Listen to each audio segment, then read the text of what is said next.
we might see this at other facilities.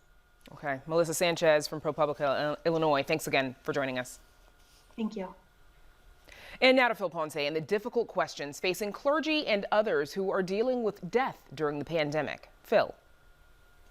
Brandis, dealing with loved ones dying in normal times can be difficult enough. But during the COVID-19 pandemic, families now face physical distancing, including not being bedside during final moments. Then after death, some important religious rituals are being altered to protect the living. Here to talk about death rituals during a pandemic are David Jacobson, founder of Chicago Jewish Funerals, Father Matt O'Donnell, pastor of St. Columbanus Catholic Church in Chicago's Park Manor neighborhood, and Dr. Aasim Padela. He's an associate professor of emergency medicine and ER doctor at the University of Chicago Medicine.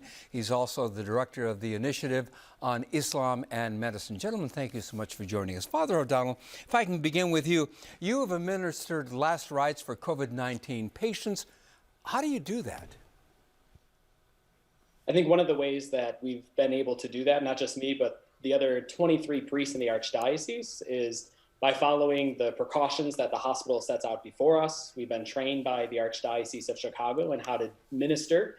And I think the sacrament of the anointing of the sick, we've been able to pray the prayers as quickly as we can while we're in the room and still bring the family, the patient, comfort in that moment. Are you still maintaining physical contact? Do you touch the patient physically? Because of the fact that we have PPE when we get to the hospital, or gloves when we're at an individual's house, I am still able to actually touch the patient, to dip my thumb in the sacred oil to anoint them on the head and the hands as I pray the prayers of the ritual. My understanding is that typically this visit can take about 30 minutes or so, but now how quickly are you doing it? So we've been encouraged to be with the patient in under 10 minutes.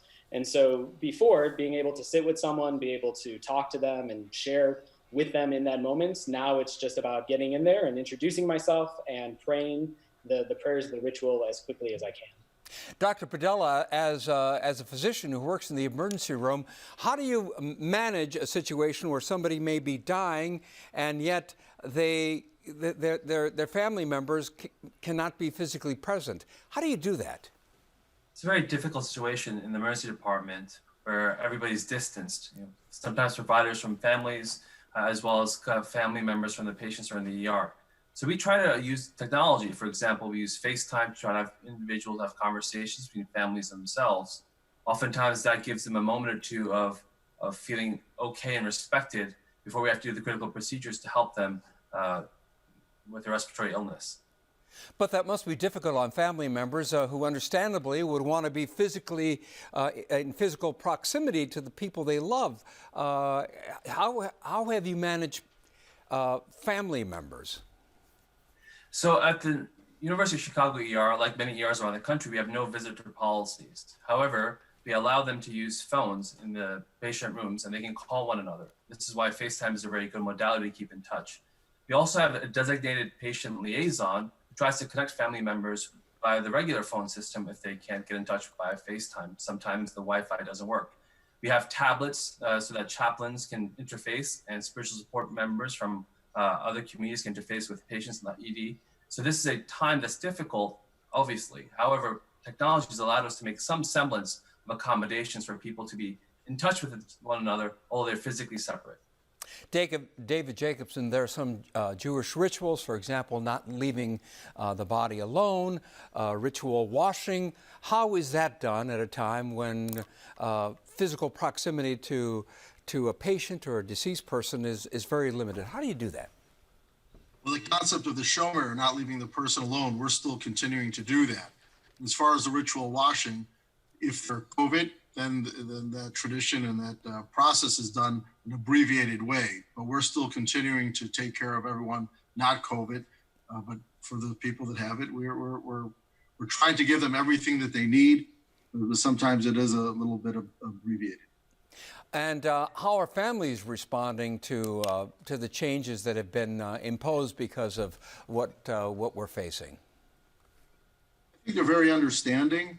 I mean, the way we present it is we're giving them everything we could possibly give them and try not to present the fact that something's missing. We're just giving them a different way. It's the same thing with attending funerals. Dr. Padela, in addition to being an ER doctor, as we mentioned in the introduction, you're also director of the Initiative on Islam and Medicine. There are Islamic rituals that have some overlap to Jewish rituals. What has changed as far as the ritual of death from a religious perspective?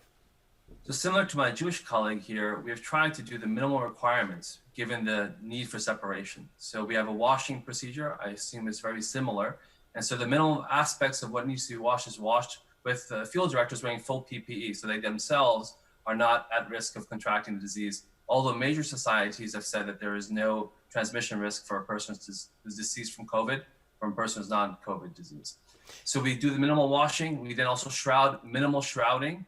And then the funeral prayer and the burial is done somewhat at a distance. Only the most important people, 2 or 3 people that are required, are there. And again, we use technology where it's possible to do sort of some live streaming, perhaps, if possible, so that families can get closure. And also we provide prayer services at a distance. There is allowance within the law to do prayer services that are distant from the mosque, for example, which are closed currently. So we do prayer service at the home, while the prayer service in the burial area and has been done by the imam or 2 other people who are necessarily involved with the burial of the deceased.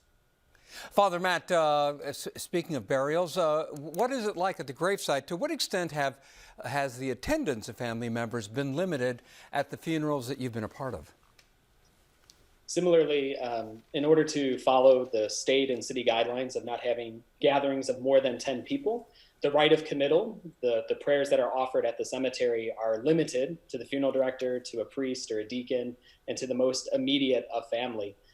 And using FaceTime or technology to be able to pray with family members who might be throughout the world or the country in that moment has been really important for bringing a sense of peace to that family.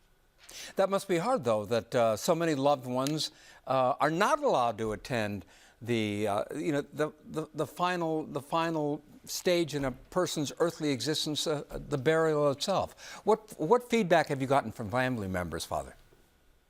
I think that it's absolutely difficult for families in this moment. And I believe in all of our traditions, the sense of community and contact between people is so fundamental and foundational to our faith. Right now, the best we can do is to use technology and different ways of trying to connect people to let them know that they're not forgotten in this moment. And I've heard from the families that I've been able to minister to and with that is the one thing that's bringing them a sense of peace while a loved one's in a hospital or in a nursing home, or while we're praying the prayers after a person has died. Gentlemen, that's where we'll have to leave it. Dr. Aasim Padela, Father Matt O'Donnell, and David JACOBSON, thank you so much for sharing the experiences you're going through during this COVID-19 crisis. Thank you all very much. Thank you. Thank you. And up next, how the COVID-19 pandemic is impacting people with lupus. But first, a look at the weather.